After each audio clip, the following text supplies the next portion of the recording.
खुलुमबाय। गिबि गिबियावनो दुलाराय बर' फरायसा आफादनि जानानै गासै रायजो राजा नोंथांमोननिसिम गाहाम हामलायनायखौ बावहरग्रोबाय आरो जों दिनै मोनसे गोनां बाथ्राखौ नोंथांमोननो मिन्थिहोनो थाखाय खौरां बिजोङाव जों फैदों। बाथ्राया जाहैबाय BPCC बड' पिपोल्स क'अर्डिनेशन कमिटि बर' सुबुं जथाय आफाद आरोबाव मोनसे हानजा बर' बिमा गौथुम। दुलाराय बर' फरायसा आफादा बिटिआर आरो BKWCनि जायफोर बर' सुबुंफोर दङ, बे बर' सुबुंफोरनि गेजेराव मोनसे हानि मोनथाय, सोलोंथाइ मोनथाय, हारिमु मोनथाय आरो जोंनि बर' हारिखौ जौगाहोनो थाखाय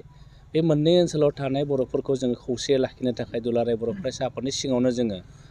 बर' सुबुं जथाय आफादखौ जों दानानै होदोंमोन। दा बे बर' सुबुं जथाय आफादनिनो मोनसे जर'खा जथुमखौ जों फैगौ 2 डिसेम्बर 2024 खालाराव रङिया कलेजनि अडिट'रियामाव जों मोनसे जर'खा जथुम लानो नागिरदों आरो बै खालिनो दुलाराय बर' फरायसा आफादनि आवथायाव दानाय बर' बिमा गौथुम, जाय बर' बिमा गौथुमा बर' हारिनि आथिखालाव आइजोफोरा गोबां जों नुदों, बर' आइजोफोरा गोबां मिस कल जानानै खारलाबायनाय, उन्दै बैसोआव हाबा जानाय, गुबुन हारिफोरजों खारफालांनाय, बेफोरबायदि गासै जेंनाफोरखौ जोङो गैया खालामनो थाखायनो नायनो थाखायनो दुलाराय बर' फरायसा आफादा बर' बिमा गौथुमखौ दानाय जादोंमोन आरो बे बर' बिमा गौथुमनिनो मोनसे जर'खा सावराय जथुमखौबो जों बे एखे थारिखआवनो फैगौ 2 डिसेम्बर 2024 खालाराव जों रङियानि कलेजाव जोङो बे मोननै बर' सुबुं जथाय आफाद आरो बर' बिमा गौथुम आफाद बे मोननैनि जथुमखौ जोङो स्पेसियेलि जर'खायै जोङो सावरायनो लानाय जादों आरो बेवहाय बर' सुबुं जथाय आफादनि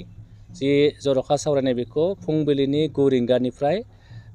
सानजौफुनि 12 रिंगासिम सावरायनाय जागोन आरो बिनि उनाव बेलासिनि 1 रिंगानिफ्राय बेलासिनि 4 रिंगासिम बर' बिमा गौथुमनि जर'खा सावरायनाय जथुमखौ जों लानाय जादों। ओंखायनो गासै जोंनि जायफोर जिल्ला आफादफोर दङ, बर' सुबुं जथाय आफादनि जिल्ला आफादफोर आरोबाव जोंनि बर' बिमा गौथुमनि जिल्ला आफादफोर दङ, जिल्ला आफादनि गासै दैदेनगिरि नोंथांमोनखौ फैगौ 2 डिसेम्बराव रङिया कलेजनि अडिट'रियामाव जि मोनसे जर'खा सावरायनाय जथुम लानाय जादों, बेवहाय गासै नोंथांमोनखौ बाहागो लानो थाखाय आं दिनै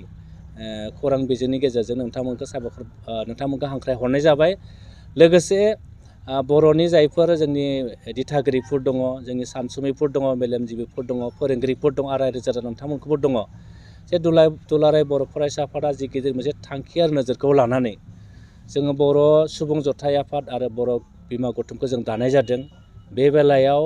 दुलाराय बर' फरायसा आफादनि थांखि आरो नोजोरखौ गासै रायजो राजा नोंथांमोनखौ जों मदद होनो थाखाय आं दिनै खौरां बिजोंनि गेजेरजों नोंथांमोनखौ खावलायहरनाय जाबाय। लोगोसे आं खावलायनो नागिरदों, आथिखालाव जि एन्टि ससियेल जायफोर एलिमेन्टस बुङो, जायफोर समाजखौ गाज्रि खालामनाय जि थासारिफोर, बे जोंनि गेजेराव बिराद गोबां बांदों।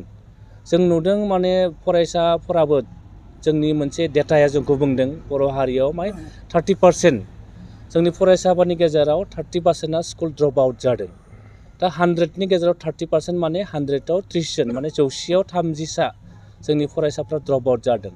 दा बे ड्रप आउट जानाय फरायसाफोरा बांलांबाय थायोब्ला बर' हारिनि इयुना मा जागोन? जोंनि लाइमोनफोरा जुदि ड्रप आउट जानानै एन्टि ससियेल एलिमेन्ट्सफोराव, गाज्रि समाजनि गाज्रि खामानिफोराव जुदि बिथांमोना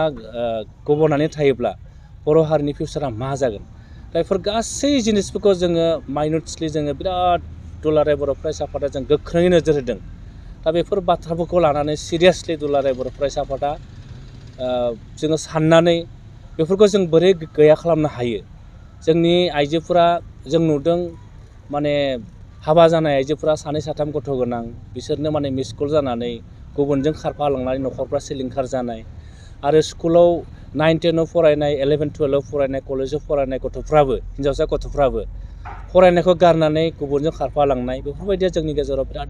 बांबोनो हमदों। ओंखायनो जोङो बर' बिमा गौथुम दानानै बै आइजोफोरनि समस्याफोरखौ जों समाधान खालामनो हायो नामा, बेखौ सावरायनो थाखायनो जोङो 6 तारिखआव डिसेम्बरनि 6 तारिखआव जों रङिया कलेजाव बेखौ जों लानाय जादों। आरोबाव जोंनि बिटिआर आरो BKWCनि बर'फोर दा जोंनिया बर'फोराव जिखिनि जोंनि मोननांगौ संबिजिरनि जिफोर मोननांगौ जोंनि मोन्थाइफोर दङ हानि मोन्थाइ सोलोंथाइ मोन्थाइ राजखान्थियारि मोन्थाइ हारिमुनि मोन्थाइ आरो समाज फोसाबनाय जों बोरै फोसाबलांनो हायो बे मोननै ओनसोलाव थानाय बर'फोरा बोरै जौगालांनो हायो बेफोरखौ जों बेंनो थाखायनो